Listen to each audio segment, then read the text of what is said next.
just on the end of the 4th week of my book tour for my new baby.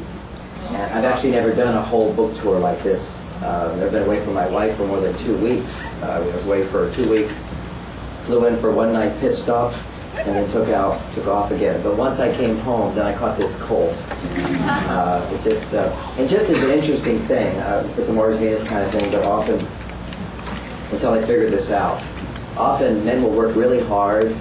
Not that women can't do this as well, but in my marriage it was me like out there thinking everything was fine. And then I'd say, oh, but we're going to schedule this big vacation. And she always knew, yeah, but when you take a vacation, you always get sick. Any women relate to the guy getting sick when you finally go on vacation? It's their special time. And it took me the longest time to figure that out. But the way that works, and we're going to be talking about hormones tonight, so it kind of fits in with what this is about, which is there's a stress hormone called cortisol. And whenever you're challenged, or there's urgency, or there's big problems, or whatever, you got to solve fast, blizzards and schedules and going in dangerous situations where you don't know what people are going to say to you or something on the news or something, or whatever your job is, then what happens is your cortisol levels will naturally go up. Nothing wrong with that as long as you then let them go back down. But if you're working too much, they're staying up all the time, so they're chronically up. Whenever your cortisol levels are up, your immune system stops working. So see, I caught this cold almost 4 weeks ago when most of my kids and everybody in Mill Valley got it. A lot of people know what's going around. But I was under so much stress that my immune system wasn't able to deal with it. And so see, when you're under stress, one of the first things that happens is your thymus gland stops making white blood cells. And that's what a cold or flu is. It's your body saying, there's a viral infection or a bacterial infection in the body, and now we've got to go to work to kill it and get it out of the system. And that's what the whole cold is. It kind of moves all around. That's your immune system attacking it and removing it.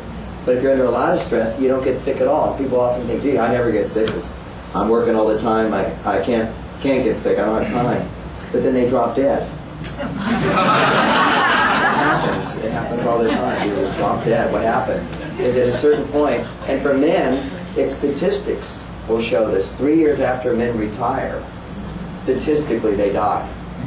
And it's because often, and I retired 10 years ago and I didn't die, but I retired to only do work that I love to do.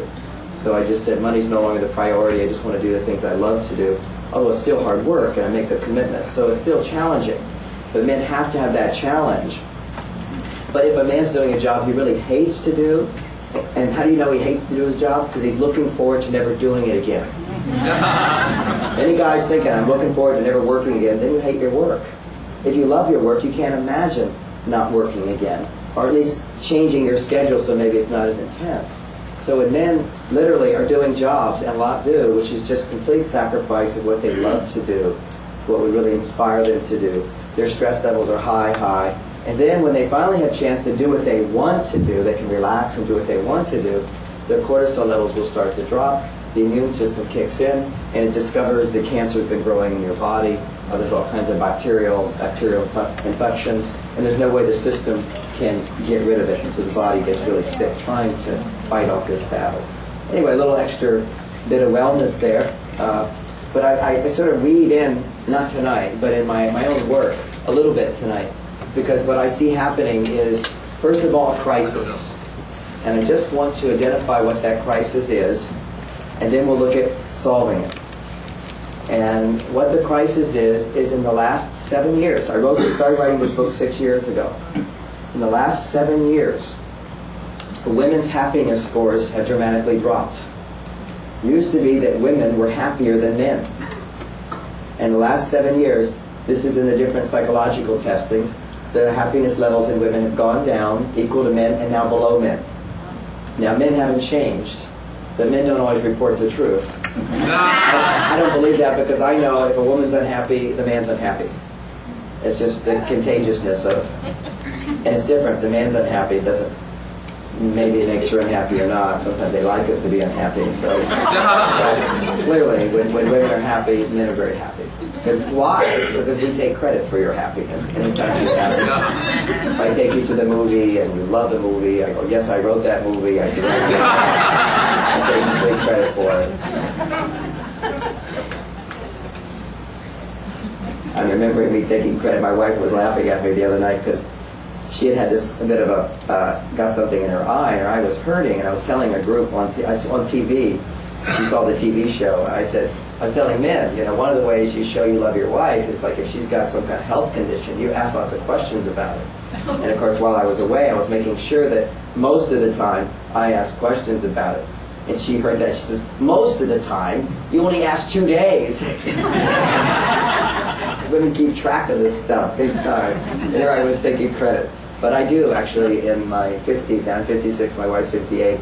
We've been together 27 years, married about 23 years. And really, I'm proud to say, finally, I get A+++ from my wife. She gives me, I'm the greatest husband in the world. And my kids would always say that about Dad, but I didn't always measure up. But I've learned over the years, and I have to say it's been the last 6 years that I've been scoring so well. Because it's what's in this book, and I'm going to share with you about this. So the crisis, which explains Mars and Venus colliding, there's a collision. It doesn't mean a fight or an argument, although that can be the later symptoms of collision. What's happening is that more and more women are becoming like men. Well, our whole culture is rewarding women for becoming like men. And it used to be, it was like this option that you could try on a men's outfit and go to work, but you could choose to do this and this. Now, for most women, it's not even a choice. To survive, to make your house payments, both of you have to go to work like men did. And it used to be that men went off into the jungle, and that's the world we work in. It's the jungle. Like in the old days, there was the jungle. And I was just down in Ecuador, for example. Women aren't allowed in the jungle because that's a dangerous place. Women are allowed in the garden.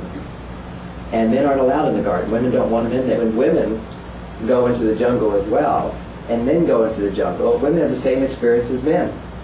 For thousands of years, men went into the jungle and came back to a woman who was happy to see him.